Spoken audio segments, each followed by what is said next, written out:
안녕하세요, 이너프입니다.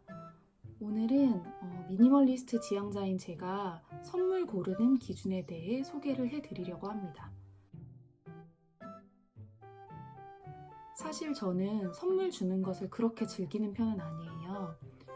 종종 선물을 받는 사람의 입장으로서 선물을 준비해주신 그 마음과 정성에는 가슴 깊이 감사드리지만 받는 당사자에게 취향에 맞지 않는 선물은 골칫거리입니다. 미니멀리스트라면 더더욱이겠죠. 주는 사람의 성의를 생각하면 비우기가 정말 어려워요. 미니멀 라이프를 시작하고 나와 맞지 않는 물건들을 비우기 시작할 때 가장 어려웠던 물건이 바로 이 선물로 받은 물건이었어요. 죄의식이 느껴지더라고요. 물건을 버리는 것이 아니라 그 사람의 정성과 마음을 외면해 버리는 그런 느낌이랄까? 수년이 지난 지금도 꽁꽁 싸매고 버리지 못하는 선물이 사실 저도 몇 가지 있기는 합니다. 아무튼 그런 이유로 저는 받는 사람에게 꼭 맞는 선물을 하지 못할 바에는 하지 않는 것이 낫지 않을까? 라는 저만의 결론을 내렸고 정말 성의를 꼭 표시해야 될 때를 말고는 딱히 선물을 주지 않았었어요. 하지만 요즘엔 생각이 좀 달라졌어요. 아마도 인간관계가 미니멀해지면서 내 애정의 총량이 적은 사람들에게 많이 돌아가다 보니까 그들에게 무언가를 더 막 퍼주고 싶은 생각이 들 때가 많이 있어요. 그래서 요즘에는 축하할 일이나 위로할 일, 응원하고 싶은 일이 있으면 종종 선물을 주고 있습니다.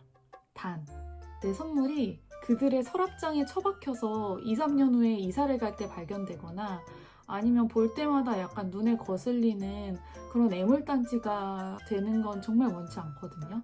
미니멀 라이프 지향자로서 아주 자존심 상하는 선물 셀렉이죠. 그래서 저는 몇 가지의 기준을 두고 선물을 고릅니다.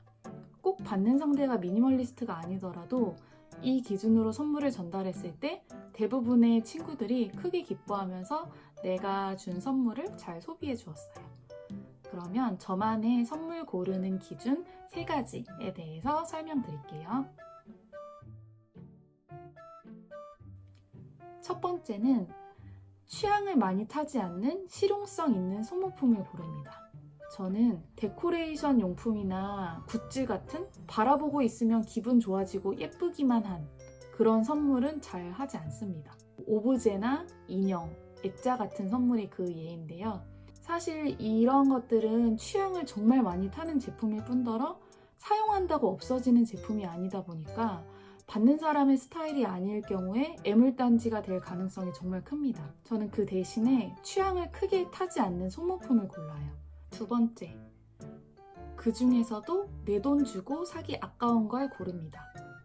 사실 매일 쓰는 소모품에 큰 돈을 들이는 건 어쩐지 사치처럼 느껴지지 않으신가요? 한번 써보고는 싶지만 그 물건을 그 돈 주고 사기는 좀 아까운 그런 것들. 저는 이게 선물로 제일 좋은 아이템이라고 생각을 해요. 내가 한 달에 한 번 주기적으로 사던 핸드크림과 아주 동일한 브랜드의 핸드크림을 선물로 받는다고 생각을 해볼게요. 취향도 저격이고 꼭 필요한 물건이라 안성맞춤이긴 한데 약간 선물로 받았을 때의 의외성과 기쁨은 다소 떨어집니다. 그래서 저는 평소에 내 돈 주고는 절대로 잘 사지 않을 법한 워너비 브랜드의 생활 소모품을 주로 선물로 구매를 합니다. 필요한 아이템이지만 선뜻 지갑이 열리지는 않는 약간의 사치성이 곁들어진 그런 물건들. 세 번째, 잘 모르면 누구나 다 쓰는 아이템을 선택합니다. 얼마 전 임신을 한 친구에게 축하 선물을 사줄까 싶어서 백화점 아동 매장에 갔어요. 저는 사실 출산과 육아의 경험이 없기 때문에 친구들이 출산할 때 선물 주는 게 늘 가장 고민이었어요. 결국에는 대충 가격대에 맞춰서 나도 많이 들어본 유명한 애기 브랜드의 우주복을 구매하면 점원이 어차피 전국 매장에서 다 교환돼서 엄마들이 다 교환하러 오세요. 너무 신경 쓰지 않아도 돼요. 라고 얘기를 해주시거든요. 뭐 그게 실용적이긴 한데 받는 순간 고마움과는 별개로 전혀 원하는 제품이 아닐 수도 있다고 생각하니까 적은 돈을 내서 선물 사는 게 아닌데 괜스레 마음이 좀 헛헛해지는 경험을 하게 되더라고요. 별 수 없이 이번에도 그렇게 대충 무난한 애기템을 골라야 되나 하고 매장을 도는데 아무리 생각해도 저는 그 친구가 받는 그 순간 아주 기뻐할 만한 선물을 해주고 싶었어요. 아기의 탄생을 진심으로 축하하지만 저는 아기의 라이프 스타일을 전혀 알지 못하거든요. 하지만 친구의 라이프 스타일은 어느 정도 알고 있었어요. 결국 저는 1층 이손 매장으로 내려가서 친구와 형부를 위한 바디 제품을 골랐습니다.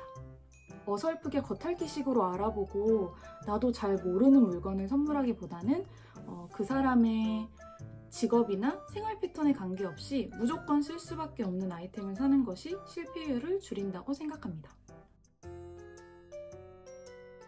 그래서 너는 뭘 주는데? 라고 말씀하시겠죠? 그래서 내가 받았을 때 기분이 좋았던 제품, 그리고 줬을 때 반응이 엄청 좋았던 제품들을 몇 가지 소개를 해드릴게요. 일단 내 돈 주고 사긴 아까운 코스메틱 브랜드, 뭐 이를테면 이솝이 제일 만만한데요. 이솝의 바디워시나 핸드워시, 룸스프레이 이런 것들이 있고요. 그리고 흔치 않은 브랜드들의 디퓨저나 캔들, 저는 주로 편집샵에서 알게 된 브랜드들을 기억해 두었다가 선물을 하는데요. 저의 경우에는 호주 브랜드인 플레인앤심플이나 국내 브랜드인 조마루 제품을 좋아합니다. 그리고 조금 더 가볍게 선물할 때에는 약속 장소 근처 맛집의 디저트들, 아니면 백화점 식품관 같은 곳에서 볼 수 있는 패키지가 아주 이쁜 스낵이나 드링크 같은 거를 선물을 하고요. 그리고 가장 만만한 게 있어요. 작은 꽃다발. 내 돈 주고 사기 아깝지만 받으면 기분이 정말 좋고 취향에 조금 맞지 않는 꽃이라도 죄책감 없이 며칠 후에 자연스럽게 처분이 가능합니다. 이왕 마음을 담아 선물해준다면 선물이 애물단지 되지 않도록 조금 더 관심을 기울여보면 어떨까요? 상대가 기쁜 마음으로 받아서 아낌없이 잘 쓸 수 있도록, 물건이 기분 좋게 쓰임새를 다 할 수 있도록 도와줘 보는 건 어떨까요? 내가 사랑하는 사람들의 삶에서도 불필요한 것은 걷어내주는 노력이 필요한 것 같습니다. 네, 오늘은 제가 선물 고르는 방법에 대해서 한번 나눠봤습니다. 다음 영상에서 또 좋은 컨텐츠로 돌아올게요. 안녕!